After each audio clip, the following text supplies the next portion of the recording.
You stretched your hip flexors, you probably foam rolled them, maybe you paid someone to give you a massage, or you bought one of those funky devices that you lie on top of. And maybe you feel a little bit of relief, maybe for an hour, a day, maybe even a week, but eventually it comes back. And why does it come back? Well, the reason is you haven't addressed the underlying issue. The hip flexors are not the problem. They don't just stay tight on their own. The reason they stay tight is because the brain wants it like that. So here's the question. What do hip flexors actually do? And that's the crux of the issue. The local view, which is basically most videos you're going to find on YouTube or social media about what a hip flexor does and why you need to stretch it, is that the hip flexor flexes the hip, which it does, and that maybe they'll talk about the fact that it externally rotates the leg, which it does that also, and they're almost never going to talk about how it rotates the lumbar spine, the lower spine, to the opposite direction, which it does. But that's a very, like I said, it's a local view. And when you are looking at it as a local issue rather than a systemic issue, you're going to be told that you need to stretch it, or God forbid, even strengthen it. And it's very rare that you'll need to strengthen it. But again, that's local. You're missing the big picture. The big picture is called the global view. So the real reason hip flexors get overactive and tight is because they're embedded inside a postural system, an overall system that has to hold you up against gravity. It has to move you forward. And oh, by the way, the psoas, you cannot separate it from the diaphragms. So if you're not breathing with your diaphragms, which a lot of people are not, you're going to have tight hip flexors. The big point is this: they do not exist independently in a local way. That's a biomechanical way of thinking about things. Your brain is not thinking of it like that.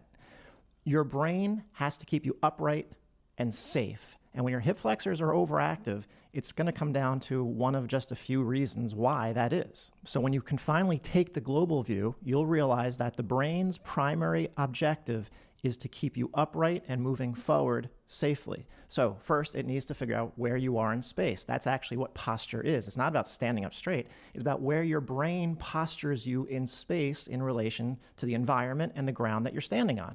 And that comes down to vision, audition, meaning what you're hearing, interestingly, the oral cavity, the surface that you're standing on, and non-diaphragmatic breathing. So when there's any issue with your vision, with your hearing, with your oral cavity, your jaw and your teeth, that's a big part of postural stability.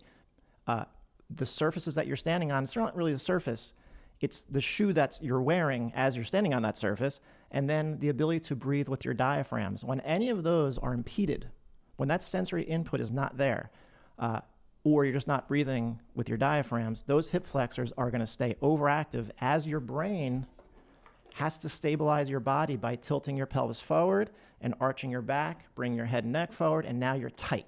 And that's the problem. You're tight. You're safe. You're not going to fall, but you're not going to move forward in a flow-like manner. You're going to be rigid. But again, your brain doesn't care because you'll move, but you're going to move under constraint, and that's where the pain will start to show up also. So I'm going to show some videos demonstrating each of these. And the reality is the hip flexors will stay tight and overactive if, like I said, if any of those are not where they need to be, you're going to stay in a restricted position.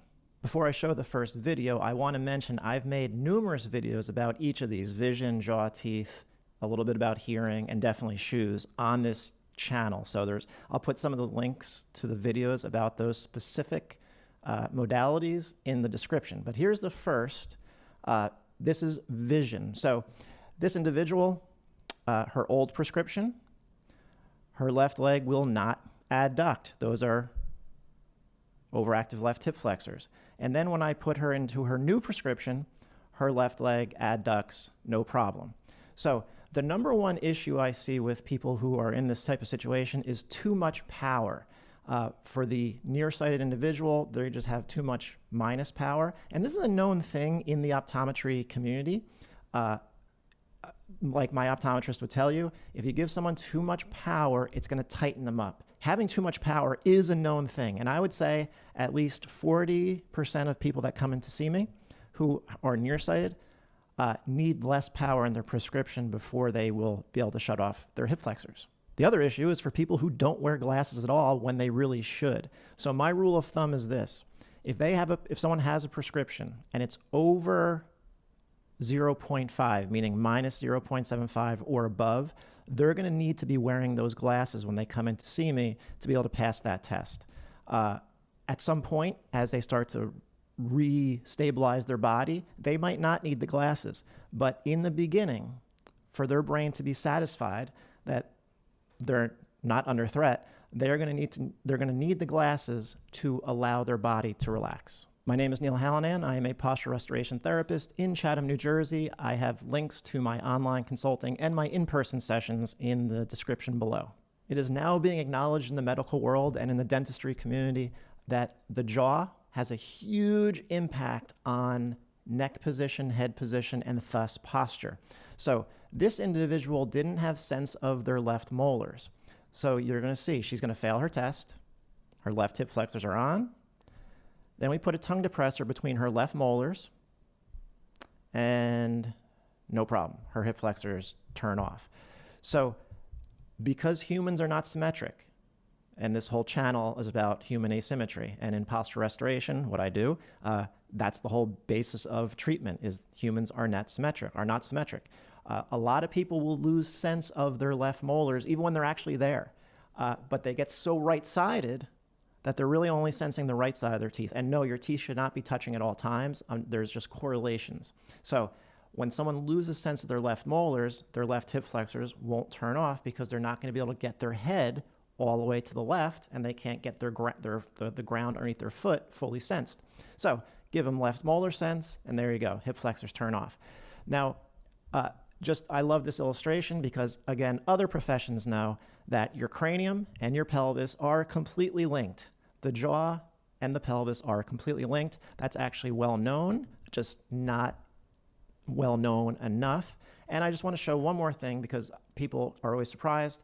If you look at the second paragraph, an uneven bite or malocclusion, meaning your teeth just are not touching right, may lead to unbalanced muscle use, jaw muscles, throat muscles, neck muscles, with domino effects throughout the body. And that's the really important thing to keep in mind. Headaches, ear pain, tinnitus, respiratory, cardiac, digestive disturbances, neck and back pain. So this is known, just not in a holistic way. So I'm just showing what's already known, but they wouldn't necessarily understand it as I'm showing it. But none of this is out of the realm of normalcy. It's completely normal. It's just not enough people know it. Now, could you have both issues? Oh, yeah. This is my story. And in fact, here's a study called Bite and Sight. Is there a correlation? Clinical association between dental malocclusion and visual disturbances. It's in pediatric patients, but it happens in adults also. This is my story. And this is when heads start to get in really weird positions and jaws start to shift and there's twisting going on. You'll see a picture of me. The picture to the left is showing what happens. The right side, this is my right side, of the jaw shifts right. The right side of the head kind of moves down, and everything for me, this is why my YouTube channel exists. I was the ultimate patient. But the whole right side of my head was literally just collapsing as I stayed over on my right. And that was the reason. It's called a torsion of the cranium. It's twisting going on. And that was the origin of all my physical problems. My physical body, the pain that I had from, a teenager up until I was 35, those were the worst years, and the ring in my ears. That was because of what you're seeing here. But my physical body, where most of the symptoms were, that wasn't clearly the problem.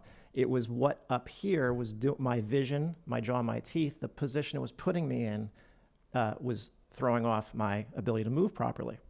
And this was my head position from the back. You'll see, this was years ago, you'll see my left ear is significantly higher than my right ear. So I guess so this is my left side, it was like this.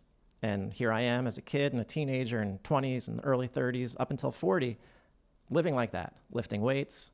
I played sports like that. I did everything like that. Now that's going to stress out the neck. It's going to keep you tight, and it's going to keep your body from moving properly. And that's kind of difficult to unwind once you're in that position. That's why vision, jaw, teeth, I make so many videos about this subject because I don't want this to happen to other people. But a lot of people, especially when they are not wearing the right shoes, which is going to be next, they're headed towards this, whether they know it or not. All right, so now we arrive at shoes. You're going to see an individual who came in with very soft shoes, and then we put him into a pair of Brooks, a stronger heeled shoe, and I'll discuss this a little bit more after the video, but you're going to see the difference in his hip flexor testing depending on what shoes he has on. So here he has his Minimalist, his very soft shoes. You can see they're soft. His left hip flexors are, unsurprisingly, on. Then we're going to put him into a pair of Brooks. It's not about the Brooks, it's about the fact that the heel is solid. And then I retest him, and his left hip was so loose after that. I didn't even the moment I touched it, I knew it was relaxed. Then we go back to this Minimalist shoe, or soft shoe. And his hip flexors are back on. It happens that fast. All I had him do is put the shoe on, walk around, lie down again, and then retest him. So it comes down to this. What surrounds the heel around the edge and in the back? So you'll see where the sural nerve is. It's on the lateral edge. That's a left heel because I was testing left hip flexors, and it's just the left hip flexors that are generally more active than the right. The right can be overactive for a completely different reason, so I'm not going to talk about that. The left hip flexors, because of human asymmetry, are the ones that tend to become, the dominant hip flexors. So the sural nerve. You see where its branches really are. It's along the lateral edges and the back of the heel. It's not so much underneath the heel that we care about.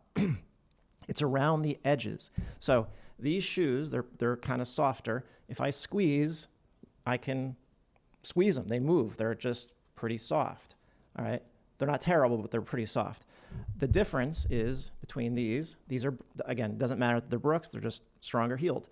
When I squeeze, it doesn't move. It's strong. So that area of the shoe is stimulating that nerve. When that nerve was stimulated, that sural nerve, when that was stimulated, that's what turned off the hip flexors. It was nothing else. The brain got the information that it needed from a shoe that was stronger. I could have just touched the outside of his shoe, I could have just touched the outside of his foot with my finger, which I've made videos on, and I would have gotten the same response. The hip flexors will turn off. So remember, the problem is this. Most of us live on flat floors. So when people start talking about, oh, well, humans didn't wear shoes, I don't know. Well, that's kind of a ridiculous argument to begin with, because you think people in colder climates didn't wear shoes? That makes no sense. They'd get frostbite. So I don't even know where this argument really comes from. People were wearing shoes. But yeah, hundreds of thousands of years ago, were they wearing shoes? Maybe not, depending on where they were living.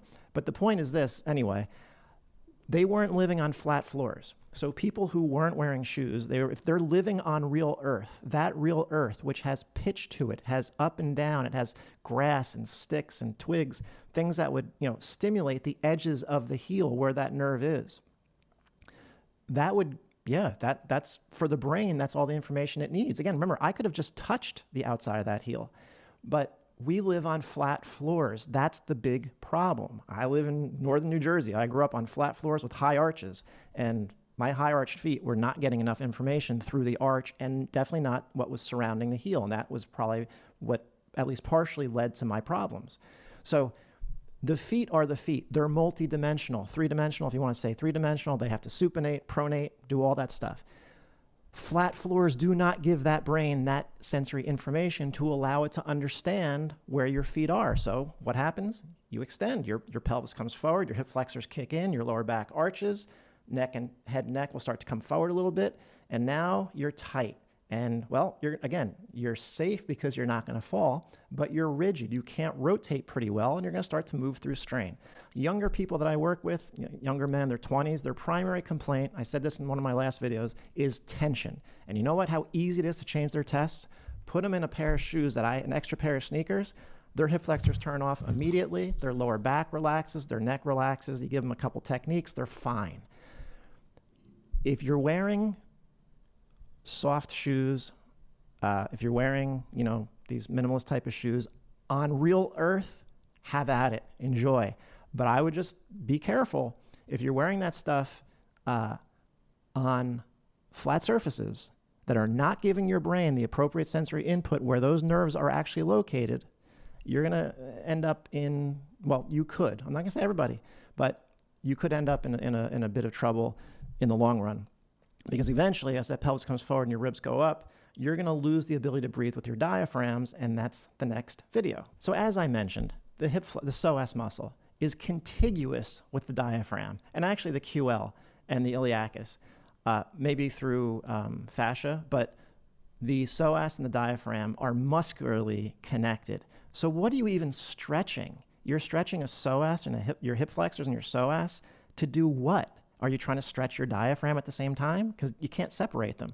So the point is this: if you cannot breathe with your diaphragms, and you can't if your pelvis is forward on one or both sides and your rib cage is up, the dome of the diaphragm, they can't descend, they can't pump, so you're not going to be diaphragmatically breathing. But the only way to shut off a hip flexor long term is to be able to breathe with your diaphragms. Now, again, what about the vision, the jaw, and the teeth? Well, when the vision, the jaw, and the teeth, and the shoes are not in the right spot, or not giving the brain the input that it needs, you go into a position of extension, and in the position of extension, the diaphragms lose their position, their ability to pump. So that's the issue. So you got to get your eyes right, your jaw, your teeth right, your shoes right. You'll be in a nice, relaxed position. Your pelvis will be in a good position, your rib cage, and then you'll have the ability to regain your ability to breathe with your diaphragms. So this would be an example of turning off a left hip flexor or a left psoas just through blowing up a balloon. So this individual, his left leg does not adduct. His left hip is stuck forward. Left hip flexors are overactive. I just have him sit on his left butt, take a breath, blow into the balloon, and that's all I needed to do because his left leg now adducts. So his left hip flexors, his left psoas are now off. Why? Because he took a breath with his diaphragm. I put him in a position where his pelvis was posteriorly rotated and his back was rounded. In that position, when you go into that position, now you can, I put my hand on his back. I put my hand on his back. He took a breath in. I felt his back, his rib cage in the back, expand backwards into my hand. And that's what has to happen to allow the diaphragm to go down. It only took one breath to shut off those hip flexors. One breath to take him from a fight or flight type of position to a rested, neutral state. So that's how it all works together. Vision is number one. Jaw and teeth are number two. When jaw and teeth are involved, by far the harder situation to resolve, because when people have vision issues, the most common vision issue is too much power in their glasses, or they're not wearing the glasses that they need to be wearing. Audition, I didn't go into it in this video because it's a lot less common, and I don't get many people, so I don't have any videos of it. Shoes all the time, and then once that's taken care of, if they have none of those issues, they got a good pair of shoes, their vision's fine, their jaw and the teeth are fine, well, I can do PRI techniques, postural restoration techniques, and turn off a hip flexor really quick. So remember, this is all nervous system, and nervous systems, autonomic nervous systems, work fast. You shouldn't have to stretch a hip flexor, honestly, probably ever, because it's not a local issue. It's a systemic issue, because the hip flexor, again, is embedded in a body that has to stay upright, moving forward, and breathing with diaphragms in a safe way. And that is all dependent on head position, and neck position is all dependent upon vision, jaw, teeth, hearing, and shoes. And at that point, and then breathing. And if you have all that in order, those hip flexors will not stay tight.